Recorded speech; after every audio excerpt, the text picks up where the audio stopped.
On today's Locked On Jayhawks, Kansas defeats Kentucky in the Champions Classic 89-84. Back and forth game. Jayhawks grind it out, find a way to win. We're discussing on today's edition of the show. You are Locked On Jayhawks, your daily podcast on the Kansas Jayhawks, part of the Locked On Podcast Network, your team every day.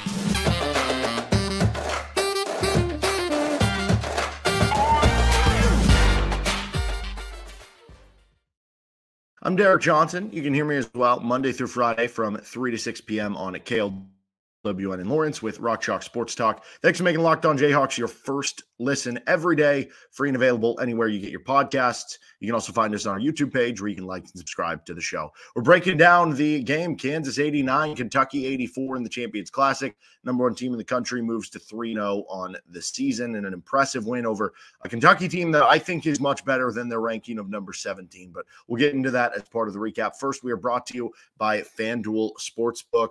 Make every moment more. Right now, new customers get $150 in bonus bets with any winning $5 moneyline bet. That's $150 if your team wins. Visit FanDuel.com/lockedon to get started today. So Kansas again wins by 5 here, and it was a game that KU started off as good as you could to open up the game with the 9-0 lead or 9-1 lead, and then Kentucky starts to look really good. They start hitting a bunch of threes. They start showing off their speed. You start making some mistakes, turning the ball over, doing some little things.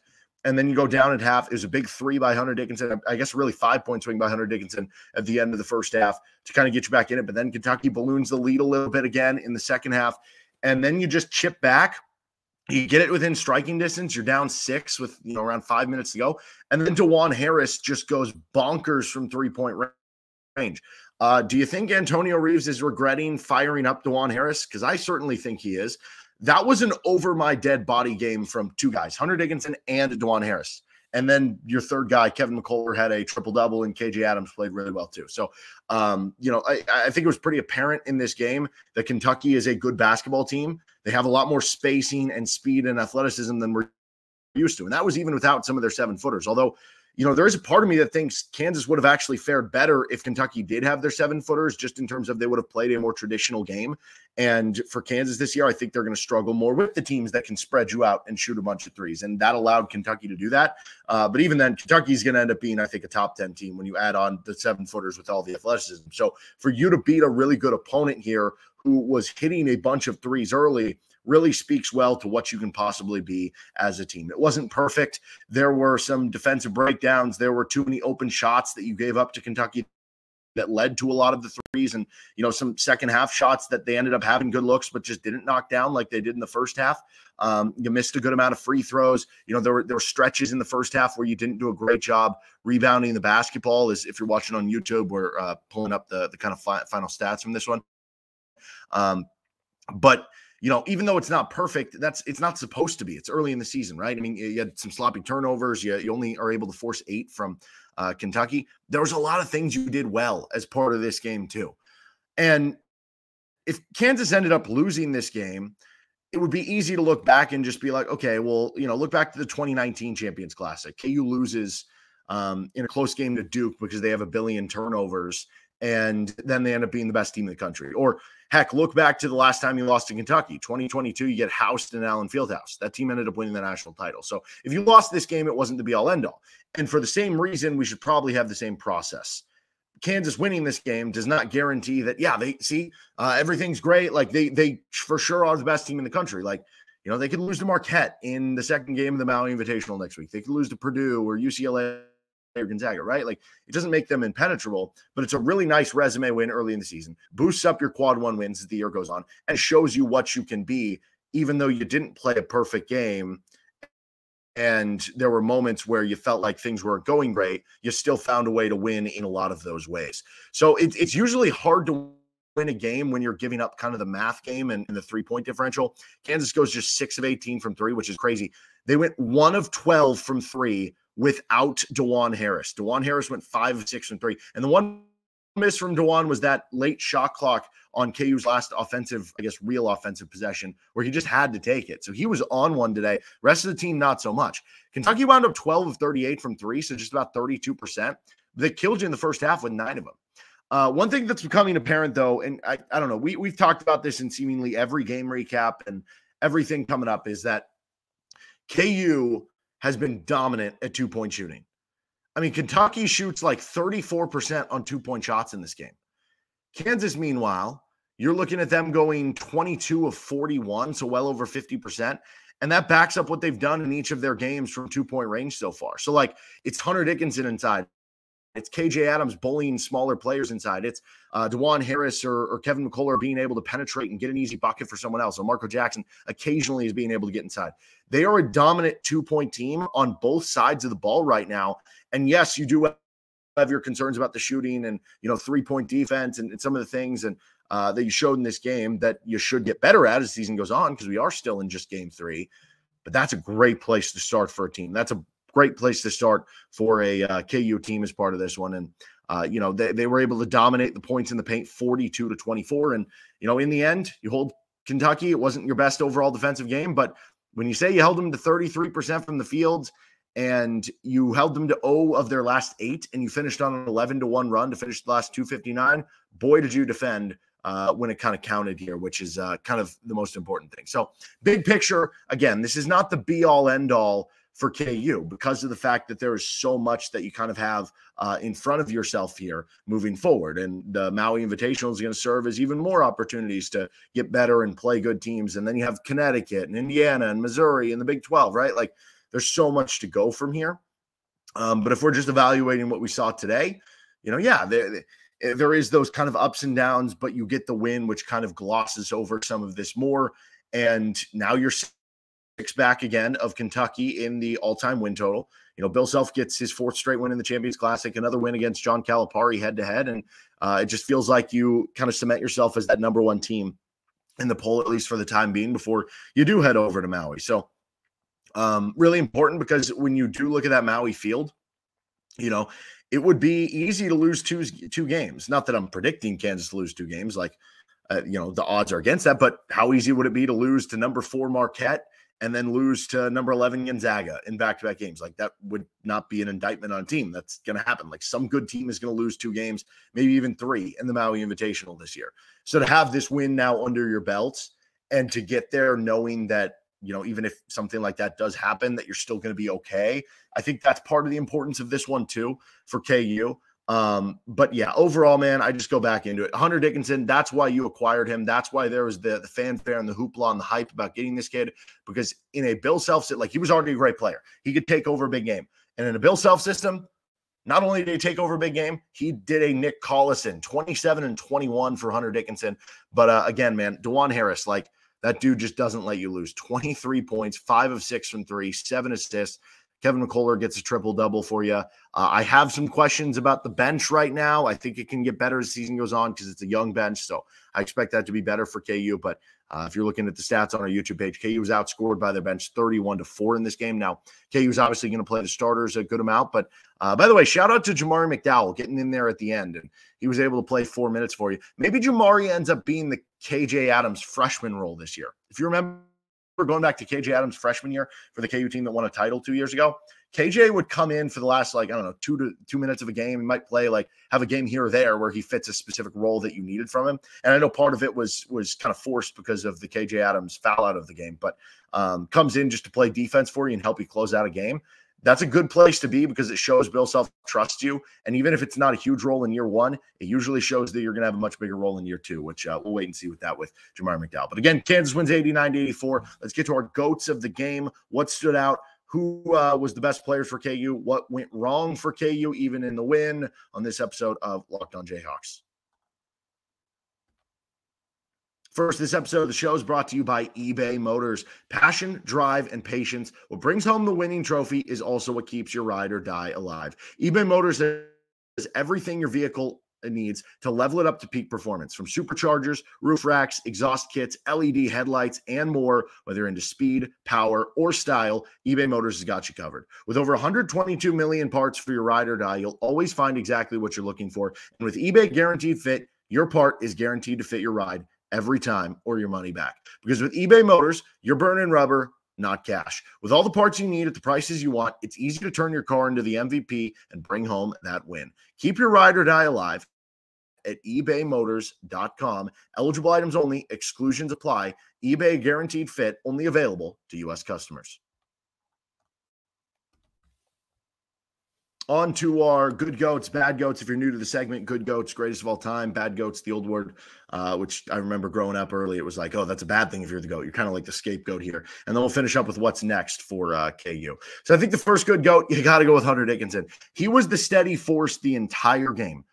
27 points, 8 of 12 from the floor. He goes 10 of 11 at the foul line, too. I mean, those were money because KU wasn't bad at the free throw line. 75% they finish. But obviously they missed 9 of them. 21 rebounds for Hunter Dickinson. He was just excellent. He was dominant on the glass. You had to take advantage of that matchup because they were without their 7-footers. So they were going to try to take advantage of KU and space him out a little bit. KU was going to try to play him down low, and Hunter Dickinson was able to do that and more. The last shot he hit where he's kind of behind the backboard and has to somehow like angle it in, unbelievable make by him. But you saw the repertoire of everything. You saw him hit the big 3 at the end of the first half. You saw him hit a lob dunk from Dajuan Harris. I mean, just everything from Hunter Dickinson, exactly why you brought him in. And this was a game with 0 assists. It was a game where he needed to score more, and he did. There's going to be other games where teams might double or triple him, and he's going to have to get assists. And we've seen, like the first game of the year, he had 5 assists. So Hunter Dickinson very much living up to the hype so far for KU. Dajuan Harris gets a good goat here. 23 points. He was 7 of 12 from the floor, 5 of 6 from 3. Again, he had 1 total point or he was averaging 1 point per game in the first 2 games. He didn't even take a shot in the first game, which I think was more indicative. He knows if he doesn't have to score, he won't. But if he has to score, like what happened in this game, he will. He's just such a smart player. He played 38 minutes in this game. He's defending his butt off. There were a couple turnovers that were unorthodox for Dajuan, but overall 7 assists to go with the 23 points. Career high for Dajuan Harris. Unbelievable game. Took over at the very end, and I just can't say enough good things about him. And that's going to be a really dynamic duo and a tough duo to beat with Dajuan Harris and Hunter Dickinson. Kevin McCullough gets a good goat. Not a good shooting game for Kevin McCullough, but I think Bill Self will love this game. Bill Self loves the guys who can still impact a game when you're not making shots. Kevin McCullough was 3 of 11 from the floor. He was 0 of 3 from 3. We've seen him shoot the 3-ball well through exhibition play in the first couple of games, but that didn't happen tonight. Still had 12, 10 rebounds, 10 assists for a triple-double. A couple fouls that I don't know that I totally agreed with, but he's having to take on a big brunt defensively. He was spending a lot of time having to guard Antonio Reeves. And you might think, okay, well, Reeves had 24 for Kentucky, hit some tough shots and made a lot of buckets in key moments. Kansas was able to hold him to 24 on 25 shots. So that was a positive for KU, and Kevin McCullough was a big reason why. And the one lob pass that he had from half court to KJ Adams, unbelievable pass from Kevin McCullough there. Speaking of KJ Adams, he gets a good goat too. 16 points. He was at 8 of 11 from the floor, 4 rebounds, 3 assists. He ended up fouling out, which certainly hurt KU. There was the one foul that was like a ghost foul where Mitchell's kind of going up on the hook shot beside him and is like, where was the foul? And you see Bill Self just throwing his arms away and everything. But KJ was really good in this game. And he, yes, he's not a great rebounder. I think that's something you just got to kind of live with. But like his power and his defensive play and his intensity is so fun out there and so energizing for a team. I think some of the most endearing players that you can have as a program are the players that are going to get the crowd hyped up. And when they make big plays, they're going to let you know it. And when they make big plays, they're going to, they're going to hit their chest. They're going to fist bump. They're going to pump up the crowd. It's going to get everybody going, and it adds momentum and juice to the team. Every team needs those players, and every player to a certain extent celebrates when they do something good. But there's another level of it. Like the ultimate pinnacle when I think of this of Bill Self players is Thomas Robinson. When Thomas Robinson made a big play, you heard about it. You saw it on the screen. He was an imposing force. And you see that with KJ Adams. And I absolutely love it. So KJ was, I think, really impactful in this one. And there was a moment where it felt like Kentucky was putting, like there was a moment toward the end of the first half where Kentucky was putting so much stress and constriction and pressure on Hunter Dickinson that it wasn't allowing KU to get good passing angles to get him the ball down low in the post and in the paint. And I think KU's reaction eventually was, hey, we're going to move Hunter Dickinson and we're going to now post up KJ Adams, because as much as Dickinson has a size advantage, with KJ, we have a strength advantage with whoever we're going against, and he's used to playing against 6'10", 6'11", 7 foot last year. It's going to be nothing for him to go up against a 6'7", 6'8" wing when he's trying to seal him off or pin him down low. And he was able to take advantage of that and hit some big buckets for you at the end of the first half to at least keep you in striking distance. Then he hit some big ones in the second half. So KJ Adams gets a good goat here as well for KU. I already mentioned the 2-point shooting and the 2-point dominance for KU. I think that well deserves a good goat here if you're Kansas. And then I think just closing out the game, like that's always an important thing. And they closed out very well and showed composure down the final handful of minutes, especially with, even I thought Furphy played a lot better in the second half, even though nothing really statistically popped up. I thought that Timberlake at least, defended well and wasn't a problem out there in the final couple minutes of the game. Jamar McDowell didn't mess anything up out there, played solid defense and everything. So good composure for KU down the stretch. As far as the bad goats here, I do have to highlight the bench play. Again, you were outscored 31-4 off the bench. This is always going to be a Kansas team once we get to conference play that the starters, that the top 5 or 6 guys are playing a lot more minutes than the rest. But you're hoping to have a little more production than you had today. So with Furphy, McDowell, Brown, and Timberlake, that's just a combined 4 points from those 4 players on a combined 38 minutes from play. And they were 1 for 9 from the floor. So not the best stuff that you saw. Furphy looked a lot more out of place in this game than he did in the first 2 games, which, makes sense for him. He's making kind of a quicker jump up into the high level competition. So it makes sense that he looked so good in the first 2, but this one maybe a little tougher. I think Furphy is going to be good to go by the time we get into conference play, but it's going to take some time. You're going to have some lumps like games like this. And that's the case with a lot of young players, which KU is pretty filled with on a lot of these kind of secondary role spots for the team. When you look at Furphy, El Marco, even though he's a starter, and Jamar McDowell. So I thought he played a lot better in the second half, but obviously the stats didn't show it. Timberlake 0 for 4 from the floor. It felt like he was kind of forcing it a little in the first half. I don't know what he finished with plus minus wise, but I can't imagine it was great because it felt like a lot of times he was in there. Things were not going well for KU. I thought Parker Brown was fine out there, and Jamar McDowell was pretty good. But you're looking to get more out of your bench, and that's something that I think will continue to progress as the season goes on for KU. And I think more so you continue to not really have the obvious answer for the 5th starter. It felt like Furphy was making inroads the first 2 games, but this game, I think of the 3, I mean, Marco Jackson had the best production overall, but none of them really stood out to me in one way or another. Again, I think all 3 of them in different ways are going to be fine by the time we get to conference play in a month or 2 here. But yeah, you're still kind of searching for that at this point in time for KU. Obviously the 3-point defense in the first half, 3-point offense for the game minus Dajuan Harris gets a bad goat here for KU. You're going to have to find a way to manufacture more because it's tough when that math problem starts outdoing it to overcome kind of your 2-point dominance. I guess creating chaos and forcing steals might get a bad goat here. KU had 4 blocks in the game, which is like a fine number. They only had 7 steals, though. Now, I don't know where to go with this. Kentucky only had 8 turnovers. On one hand, you have Dajuan Harris, Kevin McCullough. You should be creating a lot of steals and a lot of chaos with some of your other players, too.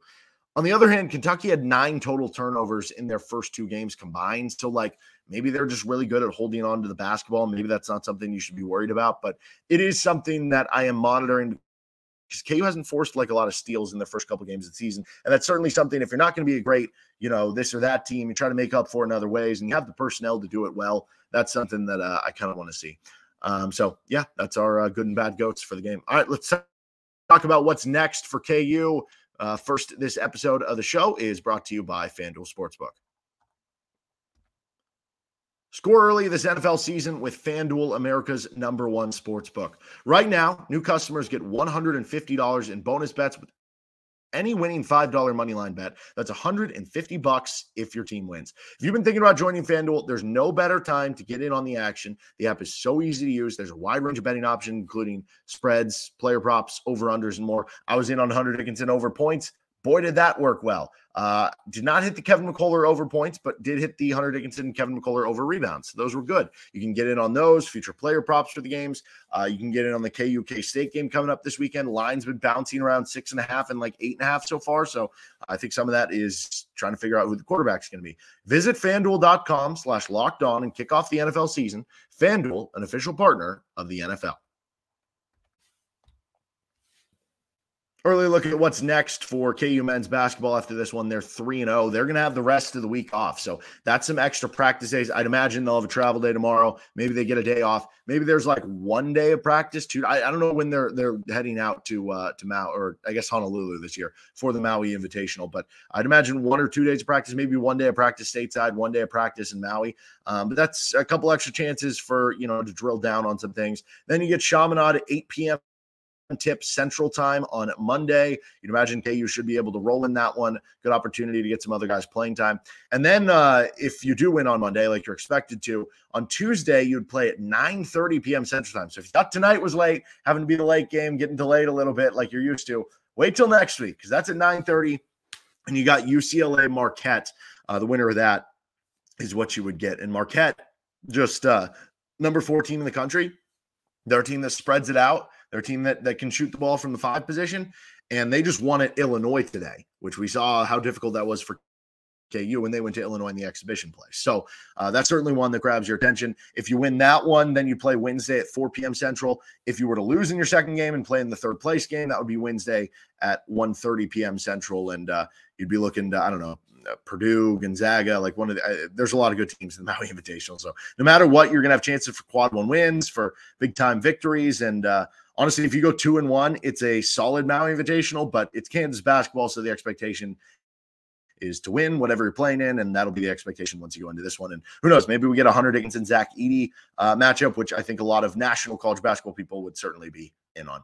All right, that'll for this episode of Locked On Jayhawks. We'll be back on Thursday with a KU football bowl possibility episode. Then we'll get to our KU K-State football preview for the rest of the week, and plenty to come here with Locked On Jayhawks. You can find us anywhere you get your podcast. Like and subscribe to our show on our YouTube page. Have a great rest of your day. We'll see you next time as Kansas downs Kentucky 89-4.